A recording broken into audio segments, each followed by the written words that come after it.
Depuis la nuit des temps, il existe une guerre secrète qui a déjà fait des millions de morts. J'ai moi-même perdu certains compagnons, et sans doute que vous aussi. Je pense notamment au jeune poulain qui vivait dans la ferme à côté de chez mes parents, quand j'étais plus jeune, et qui n'a malheureusement pas survécu. Dans cette guerre, nous avons un ennemi commun, nous, les humains, mais également les animaux, qu'ils soient terrestres ou marins, avec les insectes, les oiseaux et même les végétaux. Cet ennemi commun, c'est le ver parasite.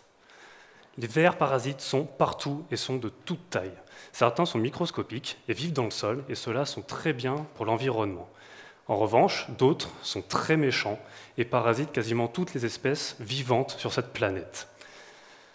Chez l'homme, une personne sur deux est infestée ou a été infestée. Donc regardez votre voisin à votre gauche, regardez votre voisin à votre droite. Si ce n'est pas vous, c'est peut-être votre voisin qui est infesté. Alors je ne peux pas m'occuper de tous les parasites qui existent sur cette terre, donc je vais me concentrer sur celui du cheval qui m'a traumatisé dans mon enfance. Donc ce ver chez le cheval entraîne des troubles respiratoires et digestifs et peut entraîner la mort de l'animal. On a quand même une arme contre ce ver, une molécule qui s'appelle l'ivermectine. L'ivermectine a été commercialisée dans les années 80, donc il y a 40 ans. Et c'est là où est le problème. C'est que depuis, comme pour les antibiotiques et les bactéries, les vers ont développé des résistances à cette molécule. Et c'est là où j'entre en jeu.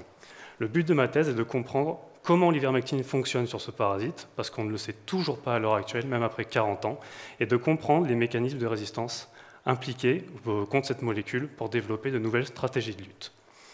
Donc on a quand même quelques pistes. On sait que l'ivermectine agit sur le système nerveux du parasite, donc son cerveau, et plus précisément sur des récepteurs.